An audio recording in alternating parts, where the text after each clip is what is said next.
नमस्कार, मैं सौरभ गोस्वामी। मध्य प्रदेश में उपचुनाव संपन्न हो चुके हैं। जनता ने अपने मत का उपयोग कर लिया है और अच्छा खासा वोटिंग की गई है। अब देखने वाली बात होगी कि 10 तारीख को किस तरफ करवट पलटती है और वोटर अपना किस पर आशीर्वाद दिखाते हैं। हमारे साथ वरिष्ठ कांग्रेसी पुरी जी हमारे साथ हैं, उन्हीं से लेते हैं। मध्य प्रदेश का जो चुनाव था वो किस मुद्दे को लेके था और किस उद्देश्य से अब नई राजनीति सामने आई? पुरी जी, आज जो मध्य प्रदेश का आपने उपचुनाव देखा, एक लोकतंत्र की हत्या करके चुनी हुई सरकार को गिरा के भारतीय जनता पार्टी ने ये चुनाव मध्य प्रदेश की जनता पर थोपा था। 15 साल की कुशासन शिवराज सरकार, जो मामा मामा कहे जाते हैं, उनको हटाकर एक स्वच्छ साफ छवि वाली सरकार कमलनाथ जी की मध्य प्रदेश की जनता ने चुनी थी।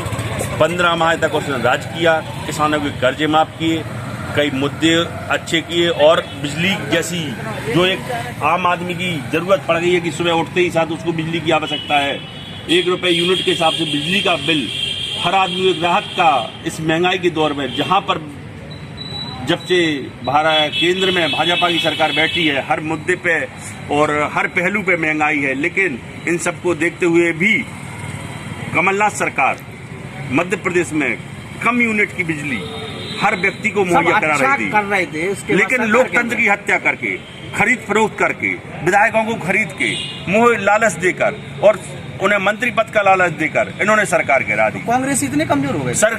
नहीं, कांग्रेसी कमजोर नहीं हुए थे। इसका परिणाम तो आपने ये 28 सीटों पर देख लिया है कि वहाँ कांग्रेस चुनाव नहीं लड़ रही थी, वहाँ पर मध्य प्रदेश की जनता चुनाव लड़ रही थी 28 सीटों पर। परिणाम कुछ भी हो, परिणाम तो पॉजिटिव आना ही आना है। लेकिन जहां भारतीय जनता पार्टी की सरकार हो वहां कुछ भी संभव हो सकता है। सबक सिखाने का काम कर रही जनता क्या? बहुत अच्छे सबक कर रही है। उन्होंने गद्दारों को सिखा दिया कि गद्दारी क्या होती है। उन्होंने घुसने नहीं दिया क्षेत्र में वहां की लोकप्रिय नेताओं को, जनताओं को नहीं घुसने दिया। किसी ने थप्पड़ दिखाए तो किसी ने काले झंडे दिखाए। और मध्य प्रदेश जैसा चुनाव तो इतिहास में पहली बार हुआ कि वहां की जनता लड़ रही थी। कैंडिडेट तो मात्र एक सिंबल के लिए था, हाथ का पंजा चुनाव जनता, लेकिन 28 चुनाव में देखने वाला था। और कोई बड़ी बात नहीं होगी कि कांग्रेस 28 में से हो सकता है 25 और 26 सीटों पर। देखने में आया, हम लोग जब वहाँ क्षेत्र में खुद थे, कि ज्योतिराज सिंधिया का बड़ा विरोध था और जो शिवराज सिंह चौहान है उनका विरोध नहीं हो रहा था उस तरीके से। देखने में आया बीजेपी ने रणनीति बदली, ज्योतिराज सिंधिया के पोस्टर भी हटाए गए, कई जगह से उनके पोस्टर भी नहीं जोड़े गए।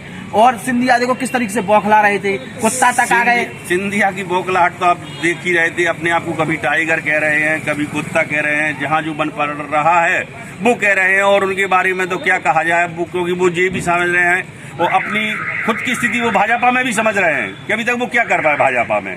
और जिस तरह से भाजपा ने उन्हें हाशिए पे कर दिया है, आगामी स्थिति में देखिए वो एक आम कार्यकर्ता भी नहीं बने रहेंगे भारतीय जनता पार्टी के। वो उनका केवल ये रिजल्ट जो 10 तारीख को आ जाएगा, उसके बाद आप इनकी स्थिति और बुरी हो जाएगी। और बुरी स्थिति होने वाली है। सिंधिया के वरिष्ठ कार्यकर्ता कांग्रेस के पुनीत जी हमारे सामने साथ थे और वो अपने विचार रख रहे थे। जय हिंद, जय भारत।